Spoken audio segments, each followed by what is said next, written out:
Hola a todas, soy Lorena y os hablo desde Velika Kladusha. Como comentábamos en el podcast anterior, muchas de las personas en movimiento que pasan por Velika Kladusha proceden de países como Afganistán y Pakistán, pero cada vez son más comunes las que proceden de países subsaharianos como Burundi, Togo, el Congo, Camerún o Nigeria. A menudo nos cuentan que vuelan hasta Turquía y desde allí empiezan su ruta a pie hacia la Europa soñada. En muchas ocasiones nos relatan que antes de llegar a Bosnia han intentado establecerse sin éxito en Grecia. Nos narran con cierta resignación las dificultades del trayecto y todas las trabas que se encuentran durante el camino. De hecho, es tal la situación en Grecia que muchas personas deciden salir del país para intentar entrar en el espacio Schengen desde Croacia, atravesando los Balcanes. Nosotras aún nos preguntamos cómo es posible que esta situación siga siendo tan habitual, tan real. ¿Cómo es posible que encontrándose en un país europeo, dentro del espacio Schengen, se vean obligadas a recorrer miles de kilómetros de nuevo? No quisiera confundir. Que la situación en Grecia sea mala no quiere decir que la frontera entre Bosnia y Croacia sea mucho mejor. De hecho, la semana pasada, mientras acompañábamos a un compañero a la estación de autobuses, nos encontramos con dos personas, una de Nigeria y otra de Sierra Leone. Estaban frustradas, devastadas. No daban crédito de la violencia policial que habían sufrido en la frontera. ¿Cómo era posible que eso ocurriera en un territorio que se supone solidario? Aunque su relato nos conmocionó, lamentablemente no es algo inesperado para ninguna de las que estamos en el terreno. Son frecuentes las palizas, los insultos, las amenazas y los robos. Y no olvidemos que las devoluciones en caliente son ilegales. Entre las agresiones más recurrentes están los golpes a base de porra y el robo de zapatos y móviles. En relación a esto último, una de las tendencias de la policía es dañar la entrada del cargador de los teléfonos móviles. De este modo, el aparato deja de ser útil en poco tiempo, no solo por la falta de batería, sino porque puede provocar otros fallos en cadena y dejar incomunicada a la persona propietaria. Es uno de los abusos que más reportan las personas en movimiento que se encuentran en la zona, pero también ocurre en otros países. El móvil es una herramienta vital. A través de él pueden consultar las rutas y estar en contacto con otras personas en su misma situación. Y, por supuesto, seguir en contacto con sus familias y amistades en sus países de origen. Por otro lado, tener un móvil disponible les facilita también solicitar ropa, mantas, zapatos, agua, comida o madera a las organizaciones de apoyo de la zona. Elementos indispensables para poder sobrevivir. En cuanto a la cantidad de personas en movimiento, en Velika Kladusha hemos notado una ligera disminución durante las últimas semanas. Es cierto que siguen llegando personas y últimamente a pulsiones en grupos grandes, pero muchas deciden seguir camino la misma noche y otras prefieren establecerse en localidades más al norte del país, donde también ofrecemos apoyo. Los artículos más demandados y habitualmente más escasos son las mochilas, los sacos de dormir, los pantalones de chándal y el calzado deportivo, especialmente los de las tallas entre la 41 y la 45. Aprovecho la ocasión por si alguna de las personas que nos oyen quisieran hacer una donación al proyecto. Por último, quisiera comentaros que la No Name Kitchen no opera de forma autónoma en Velika Kladusha. Existen otras 3 organizaciones que abogan por la libertad de movimiento en la zona, proporcionando servicios diversos como comida, asistencia médica, construcciones, acceso al agua potable, a la madera. Así pues, para optimizar los recursos y los esfuerzos, nos reunimos semanalmente para evaluar la situación y encontrar la mejor forma de cooperar y buscar soluciones prácticas. Por otro lado, también nos organizamos en reuniones conjuntas para reflexionar sobre el impacto de nuestras acciones y otros tantos temas que nos inquietan y que están relacionados con nuestra labor aquí.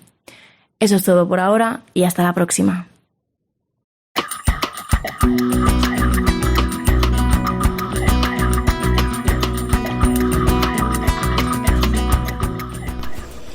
Hola, es Adriana hablando desde Patra.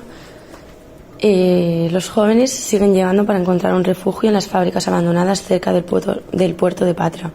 La mayoría de los chicos provienen de Afganistán y se vieron obligados a abandonar su país debido a la mala situación política. A menudo hablamos con ellos y nos explican su difícil situación. Como todos los jóvenes, solían tener sus propios sueños.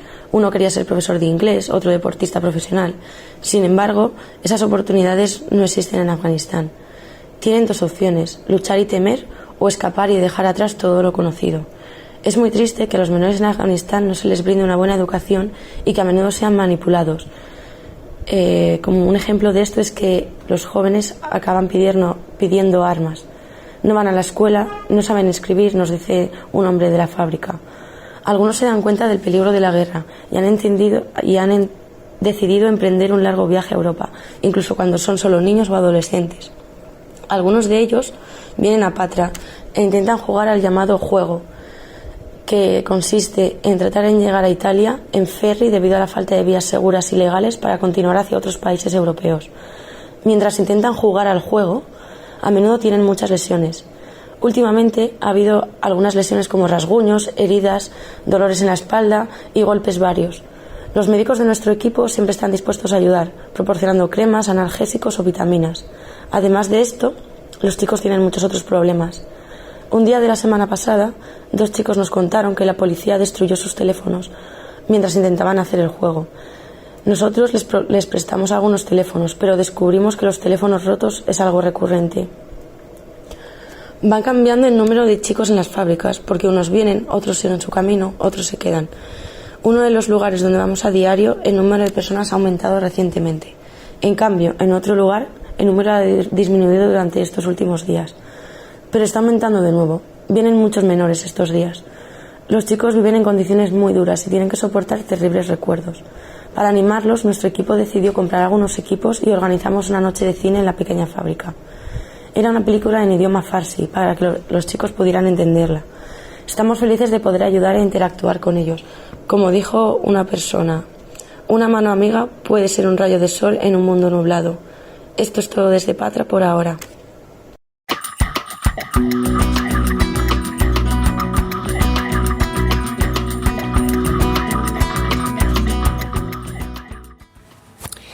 Hola, buenas tardes a todos y a todas. Os habla Elena desde Melilla. El pasado 27 de julio, 4 chicos que asisten a los espacios de encuentro y que se ven forzados a vivir en la calle debido a la falta de recursos y voluntad política, fueron desalojados de la casa abandonada en la que vivían desde hace un tiempo, además de ser registrados y saqueados por la policía. Los 4 se encontraban en la casa cuando a las 10 de la mañana entró la policía. Les sacaron fuera a la fuerza, les registraron y tras soltarles, cogieron y tiraron en bolsas de basura todo lo que tenían dentro sin avisar. Esta, desafortunadamente, no es una práctica excepcional en la ciudad autónoma.